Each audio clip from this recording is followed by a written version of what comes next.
हाय नमस्कार. आज मी बरेच दिवसांनी व्लॉग करते. कारण पण असंच आहे की आज आम्ही बाहेर चाललो आहे. माझ्या आहोंचा बड्डे आहे. बड्डे स्पेशल थोडंसं काहीतरी करायला पाहिजे म्हणून आम्ही बाहेर चाललो आहे. बाहेर जाऊन आज आहे तर गुरुवार, पण माझे आहो म्हणजे त्यांना नॉनव्हेज इतकं आवडतं की त्यांना नाही ट्यूजडे नाही की मंडे नाही, त्याच्यामुळे आजसुद्धा नॉनव्हेजचाच प्लॅन आहे. आणि तिकडे जाऊन आम्हाला जेवण बनवायचं आहे कारण हे त्यांना खूप आवडतं. आम्ही ते म्हटलं करूया की तिकडे जाऊन जेवण करूया. ते त्याचंच थोडंसं सगळं सामान घेतलं आहे ते मी तुमच्यासोबत त्यासाठी लागणारं सामान मी आठवणीने घेतलंय. आपला गॅस, आपला छोटा पोर्टेबल गॅस, ऑइल, यात सगळे कांदे, टोमॅटो, मिरची ते सगळं घेतलंय. तांदूळ घेतले, एक नॅपकिन घेतलाय, आलं लसणाची पेस्ट. मी मसाला रेडी करूनच घेतलाय, म्हणजे त्यात सगळं तिथे गेल्यावर मला सगळं टाकायला नको तो अशा प्रकारे मसाला मी अशा प्रकारे रेडी करून घेतला. त्यानंतर फ्राय पॅन लागेल मच्छी फ्राय करायला, कुकर लागेल पुलाव करायला, प्लेट्स घेतले. तर असं थोडंसं काही सामान घेतलं. आठवून मी भरते की काय राहिलं तर नाही ना आपलं. ते हाय नमस्कार, मी संयुक्ता, मी चंदन. तुमचं स्वागत करतो आपल्या सांचीज व्लॉगमध्ये. आता व्लॉग तर खूप दिवसांनी बनला गेला आहे. ॲक्च्युली माझ्या बड्डेनंतर डिरेक्टली आता थोड्या कारणामुळे आम्हाला व्लॉग बनवायला काही जमलं नाही, पण म्हटलं आज व्लॉग बनवूया. आज कारण पण तेवढं स्पेशल आहे की आज माझ्या आहोंचा आहे बड्डे आणि आम्ही चाललो आहे बाहेर. म्हटलं करूया थोडासा एखादा प्लॅन की काय होतंय काय नाही ते दाखवूया तुम्हाला. आम्ही चाललो आहे काशीदला, बीचवर ॲज युज्युअल. आम्हाला आवडतं खूप बीच, त्याच्यामुळे आम्ही बीचवर चाललो आहे आणि तिथेच जाऊन थोडंसं लंच आम्हाला बनवायचं आहे. ॲक्च्युली थर्सडे आहे तरी पण आहोंना नॉनव्हेज खायचं आहे. म्हटलं की ठीक आहे चला, ते पण तुमची इच्छा बड्डेच्या दिवशी आम्ही पूर्ण करतो आहे, त्याच्यामुळे तिथे जाऊन आम्हाला नॉनव्हेज बनवायचं आहे. सुरुवात इथून आहे की जाऊन तिथे मच्छी घ्यायची आहे, देन मॅरिनेशन, देन सगळं म्हणजे पुढचं जेवण मी सगळं दाखवेनच. मगाशी मी थोडीशी तुम्हाला क्लिप दाखवली की मी काय काय घरातल्या वस्तू घेतल्यात.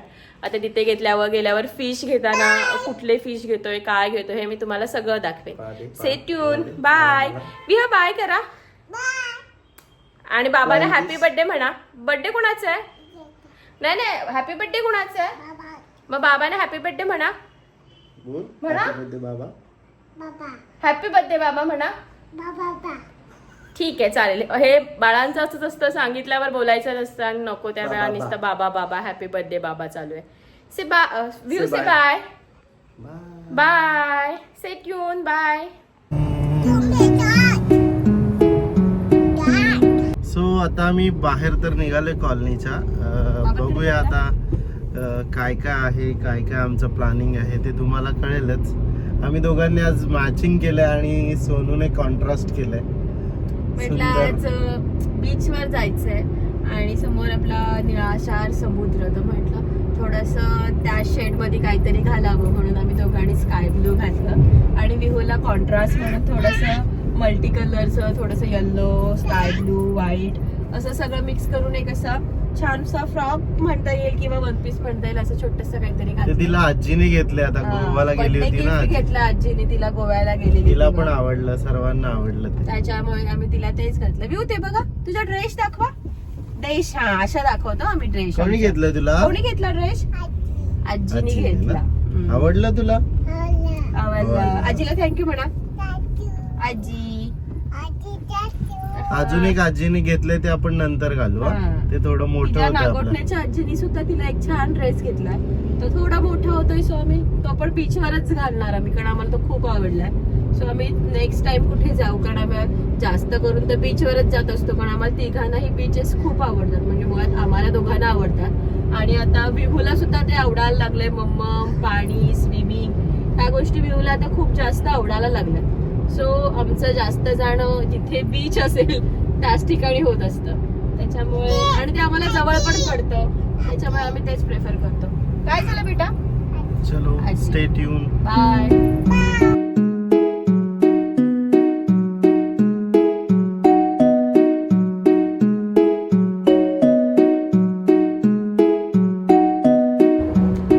आता आम्ही रेवदंड्यात आहोत. जस्ट मच्छी घेतली. मी व्हिडिओ करायची विसरून गेली, ठरवलेलं की मच्छी घेताना व्हिडिओ करेन, पण स्किप झालं. आता आम्ही रेवदंड्यातून बाहेर पडतोय आणि काशीदच्या वाटेवर जाऊ. आता काशीद बीचच्या इथे. काशीद बीचवर जाताना आपल्याला कोर्लई किल्ला लागतो. कोर्लई किल्ला पाण्याने तिन्ही बाजूनी वेढलेला आहे. त्याच्या थोड्याफार मला क्लिप्स घेता येतील, म्हणजे लांबून जेवढा तो मला दाखवता येईल तेवढा मी दाखवला आहे. ते काळेभोर कातळ आणि तो समुद्र खूप छान वाटत होतं. असं वाटत होतं तिथे जाऊन 1-2 फोटो क्लिक करावे. तिथून आम्ही पुढे निघालो. दुतर्फा झाडे, त्या झाडातून जाणारा तो रस्ता शांत मस्त एकदम निवांत तो रोड आम्हाला काशीद बीचपर्यंत घेऊन गेला. ते सगळं बघत छान आम्ही सगळं आस्वाद घेत निसर्गाचा आम्ही फायनली पोचलो आमच्या डेस्टिनेशनला. बापले चाललेत बीचच्या ठिकाणी. ऊन आहे. आम्ही पहिले जागा बघतोय की आम्हाला कुठे लंच बनवता येईल. त्यासाठी आमचं चाललं आहे. त्या साईडला आहे जागा खूप छान, पण तिकडे मग आम्हाला समुद्र भेटणार नाही. म्हणजे जेवण बनवेपर्यंत टाईमपास या दोघांना. सो मी ह्या साईडला आम्ही जागा बघतोय की कुठे जागा मिळेल आम्हाला छान. विहूला रेडी करतोय आम्ही आता बीचसाठी. कुठे चालली? कुठे चालली? फायनली आम्ही काशीदला पोहोचलो. पण इथे येऊन थोडा आमचा प्लॅन चौपटच झाला. इथे आल्यावरती कळलं की इथे जेवण बनवून देत नाही आहेत. आणि पुढच्या बाजूला गेलो तर तिकडे खूप ऊन होतं एका साईडला, आणि दुसऱ्या बाजूला तिकडे गेल्यावर समुद्र इतकं जवळ, त्यामुळे वारा एवढा होता की आपला गॅस काही तिथे स्थिर राहीना. त्याच्यामुळे जेवण काय करायला जमलं नाही. शेवटी आम्ही फायनली परत इथेच आलो काशीद बीचवरती. आणि इथल्याच एका ताईनं सांगितलं की ही मच्छी घ्या. त्यांना पॉपलेट आणि प्रॉन्स दिले. त्यांना सांगितलं ते तुम्हीच करून द्या आता आम्हाला. सो आता ते आमच्यासाठी जेवण बनवतात.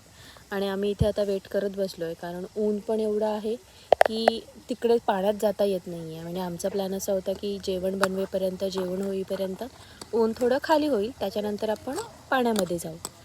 पण आता थोडंसं प्लॅनमध्ये चेंजेस करावे लागतात. सो बघूया काय काय पुढे जे ठरल्याप्रमाणे होतं आहे की काही त्यात आणखीन चेंजेस होतात, हे सगळं आम्ही तुम्हाला सांगूच. आणि हे विहाचे बाबा, त्यांच्यासोबत आणि विहासोबत एक छोटासा आता इन्सिडेंट झाला. ते इथे हे गावाला जे झोपाळे लावले जे असतात ना बीचवरती असे वाले, त्याच्यावरती बसले होते. आणि दोघंजणं बापल्या एकटा झोपाळ्यावर बसले होते हे, आणि तो झोपाळा तुटला. ते असे दपकन खाली पडले दोघंजणं. कसं वाटतं बाबा पडल्याच्या नंतर बड्डेच्या दिवशी? खूप दुखते. खूप दुखतंय का? बर्थडेसाठी त्यांना असं गिफ्ट मिळालं आहे की दणकन ते बमवर आपडले. बिहू, तू कुठून पडलीस? झोपाळ्यावरून पडलात. कसं लागलं? हाबू झाला. कुठे झाला हाबू? आ काय? चेप्या बाबा.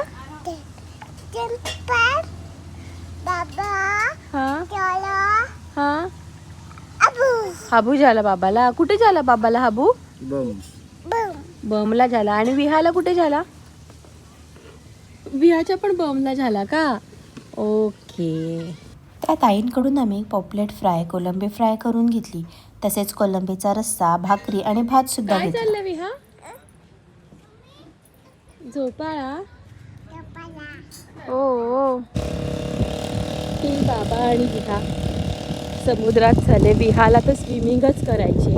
ती सारखी मम्मम मम्मम मम्मम, पण तिची कॅप जरा वेगळीच लागली आहे. येतात तिथे जाऊन जरा कर. विहाला बीचवर सोडल्यावर ती पहिल्यांदा वाळूत जाऊन बसली. बराच वेळ वाळूसोबत खेळत होती. तिथेच आईने आणि विहानी एक छान अशी व्हिडिओसुद्धा काढून घेतली. बाबांसोबत ती पकडापकडी खेळत होती.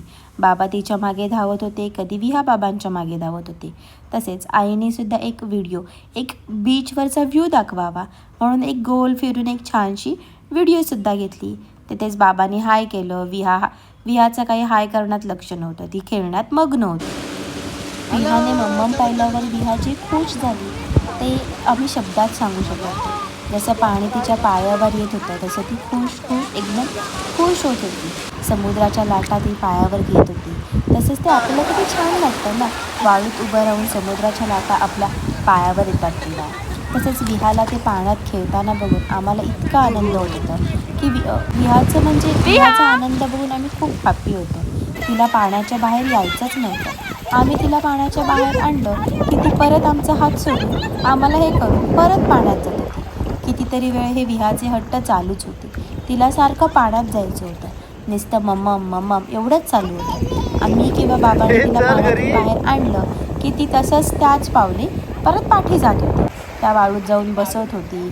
हातात माती घेऊन पुढची लाट कधी येते आणि मी आपले हात कधी स्वच्छ करते याची ती वाट बघत होती. पाणी आलं का ती खुश व्हायची, आपले हात स्वच्छ धुवायचे.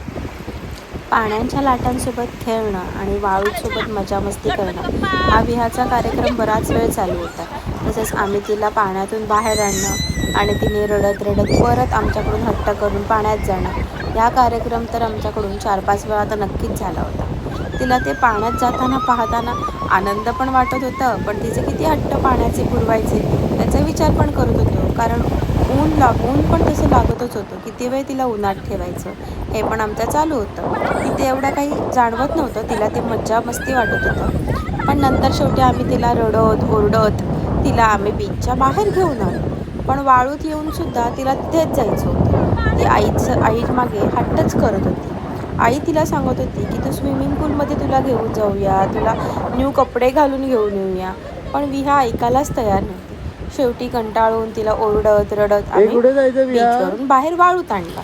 विहाला पाण्यातून बाहेर आणलं तर खरं आम्ही, पण तिला पाण्यातच जायचं होतं. सारखीच हट्ट करत होती ती की तिला पाण्यात जायचं आहे. आम्ही तिला ओरडलो, किती काय सांगितलं की चला आपण जाऊया, पण नाही, विहाचं काही रडणं काही कमी होत नव्हतं. शेवटी तिला आम्ही सांगितलं की चला बाबा बाय, आम्ही चाललो, तू एकटीच राहते. तर तशी ती रडायला लागली आणि पाठून एका गाडीचा आवाज आला. तिला सांगितलं की ती गाडी तुला घेऊन जाईल. तेव्हा रडत का होईना पण ती आमच्या पाठी यायला तयार झाली. रडत रडतच ती पुढे चालत होती. पण जशी ओली माती संपली, म्हणजे ओली वाळू संपली, तसे पुढे गेल्यावर सुखी वाळू तिला भेटली. मग काय, आमच्या मॅडम त्या सुख्या वाळूत जाऊन बसल्या आणि तिथेच काही घर कर, मातीत खेळ, ती वाळू अंगावर टाक, त्याच्यावरती उड्या मार, स्लायडिंगसारखं त्याच्यावरती घसरणं, हे असे वेगवेगळे प्रकार तिचे चालू झाले. तिला म्हणाला की चला आता निघूया, तर आम्हाला सांगते की बस इथे बस, असं ती आम्हाला सांगत होती. तिला ते मज्जा मस्ती करताना पाहून खूप आनंद वाटत होता. ती मनसोक्त वाळूमध्ये खेळत होती. शेवटी कंटाळूनच आम्ही तिला तिथून सुद्धा ओढून उचलून तिला शेवटी तिथून आम्ही घेऊन बाहेर पडलो. तरी मॅडमचं हट्ट होतं की मम्मम, तिला मम्मममध्येच जायचं होतं.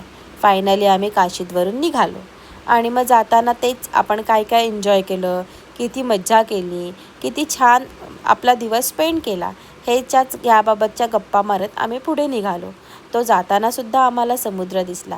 त्या समुद्राला बाय करत दिवसभराच्या चांगले क्षण मनात साठवून आम्ही निघालो काशीधून. संध्याकाळ झाली की आपसुकच आपलं मन आपल्या घराकडे धाव घेतं. तसंच काहीतरी आमच्यासोबत सुद्धा झालं होतं. कारण संध्याकाळी केक कटिंग करायचं होतं. त्यामुळे आम्हाला घरी कधी पोचतो असं झालं होतं. 7-7:15 वाजेपर्यंत आम्ही आमच्या घरी पोचलो होतो. छान प्रकारे दिवस आमचा सेलिब्रेट झाला होता. Bye, have a great day. Thank you for watching. Bye. आम्ही पोहोचलो घरी.